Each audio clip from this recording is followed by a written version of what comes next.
Good morning students. आज हम class 5 का हिंदी का चैप्टर नंबर 6 चिट्ठी का सफ़र इस पार्ट को पढ़ेंगे। जैसा कि आपको नाम से ही इसमें पता चल रहा है, चिट्ठी का सफ़र यानी कि जो पत्र होता है, जो लेटर होता है, वो किस सफ़र से होकर गुजरता है, उसके लिए किन किन बातों का ध्यान रखना पड़ता है, पत्र या चिट्ठी किस टाइम पर कैसे वो अपने सही जगह पर पहुंचती है, इन सब बातों को हम इस पार्ट में पढ़ेंगे। तो चलिए स्टार्ट करते हैं। सबसे पहले है, अपनी 10-12 साल की ज़िंदगी में तुमने कुछ पत्र तो लिखे ही होंगे। वे पत्र अपने सही पते और समय पर किस तरह पहुँचे होंगे, यह बहुत सी बातों पर निर्भर करता है। जैसे कि चिट्ठी किस स्थान से किस स्थान पर भेजी जा रही है, संदेश पहुंचाने की कितनी जल्दी है, तुमने पूरा और ठीक पता लिखा है कि नहीं, तुमने उस पर डाक टिकट लगाया है कि नहीं आदि। अब प्रश्न यह उठते हैं कि आखिर चिट्ठी पर डाक टिकट लगाया ही क्यों जाए, पूरे और ठीक पते से क्या मतलब है, ज़रूरत पड़ने पर संदेश को जल्दी कैसे पहुंचाया जाए, स्थान बदलने से चिट्ठी के पहुंचने पर क्या असर पड़ता है। देखिए, इस पैराग्राफ में बताया गया है कि हमने अपनी 10-12 साल की ज़िंदगी में कुछ ऐसे पत्र तो लिखे ही होंगे जिन्हें हम अच्छे से जानते हैं। वे पत्र जो हैं अपने सही पते और समय पर किस तरह पहुँचे होंगे, इन सब बातों का भी अपना एक अलग महत्व है। और ये किन किन बातों पर निर्भर करता है कि चिट्ठी सही जगह पर और सही पते पर किस प्रकार पहुंची जाए। तो इसके लिए कुछ बातों का ध्यान रखना जरूरी होता है। कौन कौन सी बातें होती हैं, जैसे चिट्ठी किस स्थान से किस स्थान पर भेजी जा रही है, मतलब कहाँ से किस जगह से हम किस जगह पर भेजना चाह रहे हैं। संदेश पहुंचाने की कितनी, मतलब यह कि वो जो संदेश, वो जो खबर हम पहुंचाना चाहते हैं, पत्र भेजना चाहते हैं, वो कितने टाइम में पहुंचेगा, उस पर हमने ठीक पता और एड्रेस लिखा है कि नहीं, हमने उस पर डाक टिकट लगाया है कि नहीं आदि। ये सारे प्रश्न जो होते हैं, चिट्ठी को पत्र को लिखने से पहले इन सब बातों पर हमें ध्यान देना ज़रूरी होता है। अब प्रश्न कुछ ऐसे भी उठते हैं कि जो पत्र होता है उस पर डाक टिकट क्यों लगाया जाता है, और पूरे और ठीक पते से क्या मतलब है, और ज़रूरत पड़ने पर संदेश को यानी पत्र को जल्दी कैसे पहुंचा सकते हैं हम लोग, और स्थान बदलने से चिट्ठी के पहुंचने पर क्या असर पड़ता है, यानी कि अगर कोई जगह चेंज हो जाती है, कोई स्थान बदल जाता है, तो वो चिट्ठी के पहुंचने पर उसका क्या असर पड़ता है।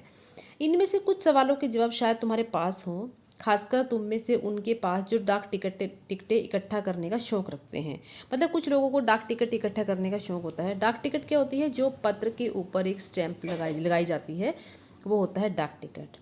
अब देखिए, ये दोनों पते किस तरह से भिन्न हैं। जो ये यहाँ पर फोटो बनी हुई है आपकी येलो कलर में, इन सवालों के जवाब के लिए ज़रा नीचे दिए गए लिफाफों को गौर से देखें, ये दोनों पतों को दी गई जगह में लिखें। अब यहाँ पर दो पते दिए हुए हैं, दो एड्रेस दे रखे हैं। महात्मा गांधी जहाँ हो वर्धा वहाँ वर्धा, एक तो इस साइड लिखा हुआ है, दूसरा यहाँ पे लिखा हुआ है श्रीमान निर्देशक महोदय, राष्ट्रीय शैक्षणिक अनुसंधान एवं प्रशिक्षण परिषद, अरविंद मार्ग, और ये पिन कोड दिया हुआ है। ठीक है, इन दोनों को आपको ध्यान से देखना है। अब ये दोनों पते किस तरह से अलग हैं। गांधी जी को भेजे गए पत्र में पते की जगह पर लिखा है महात्मा गांधी, और जहाँ हो वहाँ वर्धा, मतलब जहाँ पर हमें एड्रेस लिखना है वहाँ पर लिखा हुआ है महात्मा गांधी जहाँ हो वहाँ। जबकि लिफाफे पर एक साइड में तो हमने नाम लिख दिया और नीचे उसका वो हो गया, और दूसरी साइड में क्या लिखा हुआ है, लिफाफे पर इमारत और संस्थान से लेकर शहर तक का नाम लिखा हुआ है। यानी कि यहाँ पर प्रॉपर एक एड्रेस दिया हुआ है पिन कोड के साथ। तो पते में सबसे छोटी भौगोलिक इकाई से शुरू करके बड़ी की ओर बढ़े हैं, यानी कि जहाँ हमने छोटे से स्टार्ट किया और उसको हम करते करते आगे बढ़े हैं। छोटी से बड़ी भौगोलिक इकाई का मतलब यह हुआ कि घर के नंबर के बाद गली मोहल्ले का नाम, फिर गांव, फिर कस्बे, शहर के जिस हिस्से में है उसका नाम, फिर गांव या शहर का नाम। शहर के नाम के बाद लिखे अंक को पिन कोड कहते हैं। हर जगह को एक पिन कोड दिया गया है। यह सोचने लायक बात है कि आखिर पिन कोड की ज़रूरत क्या है। हमारे देश में अनेक ऐसे कस्बे, गांव और शहर हैं जिनके नाम एक जैसे हैं। पते के बाद पिन कोड लिखने से गंतव्य स्थान का पता लगाने में डाक छांटने वाले कर्मचारियों को मदद मिलती है और पत्र जल्दी बांटे जा सकते हैं। अब इस पैराग्राफ में क्या बताया गया है कि जब भी हम किसी को पत्र लिखते हैं तो उसके लिए सबसे पहले जैसे एक प्रॉपर एड्रेस होना चाहिए जहाँ पर हमें वो पत्र पहुँचाना है। सबसे पहले यहाँ पे लिखा है, देखिए, घर के नंबर के बाद सबसे पहले हमें हाउस नंबर यानी कि घर का नंबर पता होना चाहिए। उसके बाद गली मोहल्ले का नाम, फिर गांव या कस्बे जहाँ भी आप रहते हैं जिस शहर में रहते हैं उसका नाम, उसके बाद एक होता है पिन कोड। अब पिन कोड को मतलब पूरा इसका छोटा नाम होता है पोस्टल इंडेक्स नंबर, इसको इंग्लिश में बोलते हैं। तो यहाँ आपने आपको पता है हर एक जगह का, हर एक शहर का अपना एक पिन कोड होता है। जैसे हमारे उत्तराखंड का है 248142। ठीक है, तो हर एक स्टेट का अपना एक पिन कोड होता है। ये पिन कोड आपको अगर नहीं पता है तो ये हम अपने पोस्ट ऑफिस में जाके भी पता कर सकते हैं। हर जगह को एक पिन कोड दिया भी जाता है। तो यहाँ पर बात ये है कि आखिर पिन कोड की ज़रूरत पड़ती ही क्यों है? क्यों पड़ती है? क्योंकि हमारे देश में ऐसे कितने शहर, कितने गांव और कितने कस्बे ऐसे हैं जिनके नाम लगभग एक जैसे होते हैं। तो पिन कोड लिखने से क्या हो जाता है कि जो पोस्ट ऑफिस में काम करने वाले जो कर्मचारी होते हैं उनको डाक छांटने में मदद मिल जाती है।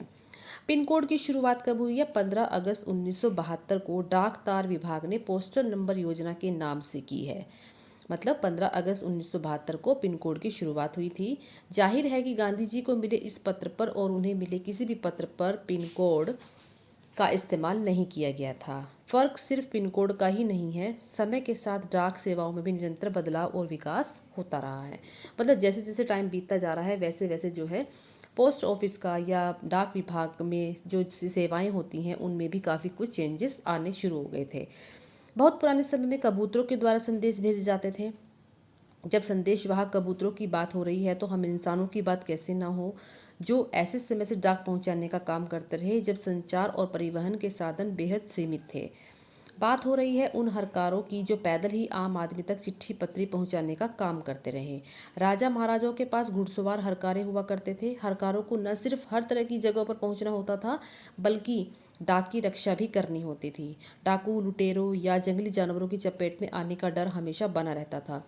आज भी भारतीय डाक सेवा दुर्गम व पहाड़ी इलाकों तक पहुंचाने के लिए हरकारों पर निर्भर करती है। जम्मू कश्मीर के लद्दाख खंड में पदम, जंस्कार जैसी कई जगह है जहां हरकारे डाक पहुंचाते हैं। मतलब इस पैराग्राफ में बताया गया है कि पहले के टाइम में क्या होता था, कबूतरों के द्वारा संदेश, जो खबर होती थी, जो पत्र होते थे, वो एक जगह से दूसरी जगह पर पहुंचाए जाते थे। जब पहले के टाइम में कबूतर ऐसा काम कर सकते थे तो आज के टाइम में जो इंसान हैं, जो लोग हैं, वो डाक पहुंचाने का काम करते हैं। और ऐसे लोग जो दूर बैठे हैं उनके लिए क्या होता है, एक व्यक्ति ऐसा होता है जो उस आम आदमी तक अपनी चिट्ठी पत्री पहुंचाने का काम करता है। जैसे राजा महाराजाओं के पास क्या होता था, पहले घुड़सवार हरकारे हुआ करते थे। घुड़सवार हरकारे मतलब जो घोड़ों पर बैठकर उस पत्र या चिट्ठी को ले जाकर वहाँ तक पहुँचाया करते थे। तो हरकारे जो होते हैं उनको सिर्फ उस जगह पर पहुंचना ही नहीं होता था बल्कि जो पत्र, जो लेटर, जो खबर मतलब वो राजा महाराजा दूसरों तक पहुंचाना चाहते हैं उसकी भी वो पूरी तरह से रक्षा भी करते थे। रक्षा किससे करते थे? डाकुओं से, लुटेरों से, जंगली जानवरों से। तो आज भी भारतीय डाक सेवा मतलब आज भी क्या होता है, जो लोग पहाड़ी इलाकों में बैठे हुए हैं वहाँ पर डाक पहुँचाने का काम व्यक्ति, इंसान आज भी कर रहे हैं। आजकल तो संदेश भेजने के नए नए तेज और साधन आसानी से उपलब्ध हो गए हैं। डाक पाठने में हवाई जहाज, पानी के जहाज और जाने कौन कौन से साधन इस्तेमाल किए जा रहे हैं। डाक विभाग भी पत्र, मनी ऑर्डर के साथ साथ ईमेल, बधाई कार्ड आदि लोगों तक पहुंचा रहा है। मतलब कहने का यह है कि जैसे जैसे टाइम बीतता जा रहा है, समय चेंज होता जा रहा है, वैसे ही लोगों के जो डाक विभाग का है काम करने का तरीका भी बदल गया है। और आजकल जो है संदेश पहुंचाने के नए नए उपकरण भी उपलब्ध हो गए हैं। जैसे फ़ोन है, इंटरनेट है, लैपटॉप है, टैबलेट है, इनके द्वारा भी हम जल्दी से अपनी खबर एकदम से पहुंचा सकते हैं। अब कबूतरों की उड़ान से लेकर हवाई डाक सेवाओं तक का सफ़र दिलचस्प करने वाला है। यह सोचकर आश्चर्य होता है कि कबूतर जैसा पक्षी संदेशवाहक भी हो सकता है। कबूतर की कई प्रजातियां होती हैं और ये कभी संदेश लाने ले जाने का काम नहीं कर सकती। गिरहबाज या हुमर वह प्रजाति है जिसे प्रशिक्षित करके डाक संदेश भेजने के काम में लाया जाता है। आखिर कबूतर अपना रास्ता ढूंढ कैसे लेता है? उन प्रवासी पक्षियों के बारे में सोचो और पता करो कि वे कैसे सैकड़ों मील का रास्ता और सही जगह तय कर पाते हैं। मतलब इसमें बताया गया है कि कबूतर जैसा पक्षी एक संदेशवाहक भी हो सकता है। मतलब कबूतरों को, क्योंकि पहले क्या होता है, कबूतर ही ऐसा एक पक्षी था जो संदेश को आराम से, आसानी से पहुंचा सकता था।